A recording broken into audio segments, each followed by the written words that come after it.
Bismillahirrahmanirrahim. Assalamualaikum warahmatullahi wabarakatuh. Halo teman-teman, perkenalkan nama saya Andi Hamimatus Sadia dari Institut Agama Islam Negari Palopo, Fakultas Ekonomi dan Bisnis Islam, Program Studi Ekonomi Syariah. Baik, dalam video ini saya akan menjelaskan tentang problematika atau masalah-masalah yang terjadi dalam pengelolaan wakaf. Pertama-tama, kita harus tahu apa sih yang dimaksud dengan wakaf?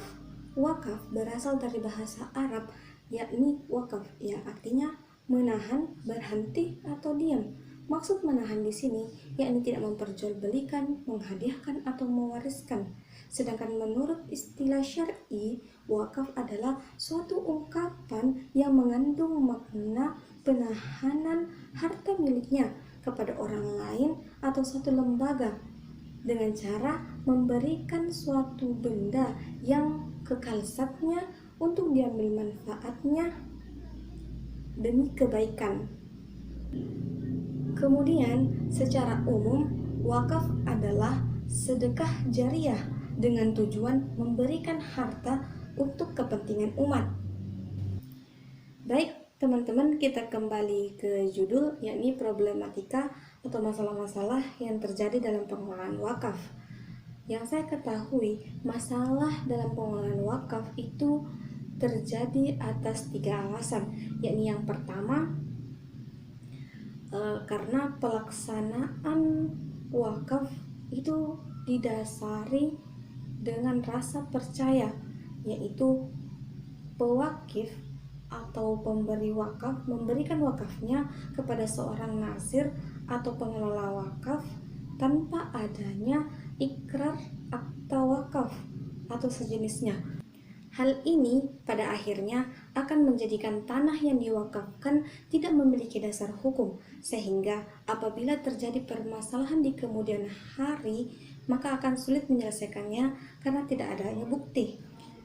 Dalam perkara lain seperti dimintanya tanah wakaf oleh ahli waris wakif dan dikuasainya tanah wakaf tersebut oleh nasir secara turun-temurun.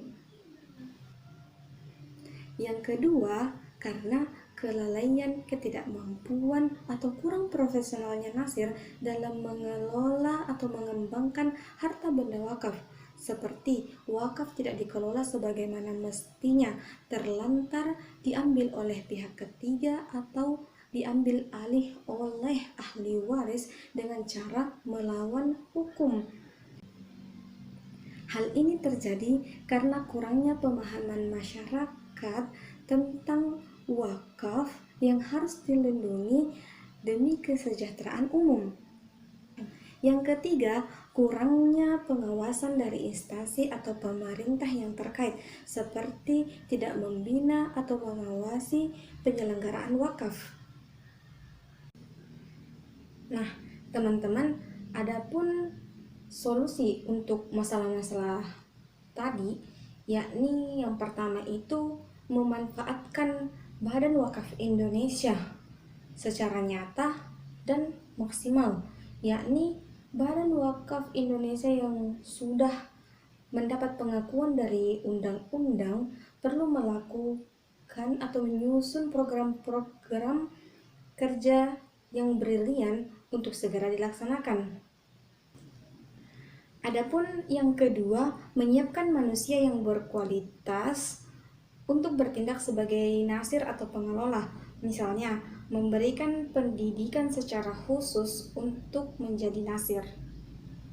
Baik, solusi yang ketiga, yakni guna mengatasi sengketa wakaf, maka perlu segera dilakukan pensertifikatan, yakni dengan melakukan sosialisasi atau pembinaan secara menyeluruh kepada masyarakat tentang pentingnya sertifikat wakaf dan membuat tim yang betul-betul bekerja ikhlas dalam menyelesaikan sengketa wakaf yang saat ini cukup banyak terjadi di berbagai daerah. Nah, itulah tadi sedikit penjelasan saya tentang masalah-masalah atau problematika yang terjadi dalam pengelolaan wakaf. Semoga bermanfaat bagi teman-teman semua. Lebih dan kurangnya mohon dimaafkan. Wallahu waliyut taufiq wal hidayah. Wassalamualaikum warahmatullahi wabarakatuh.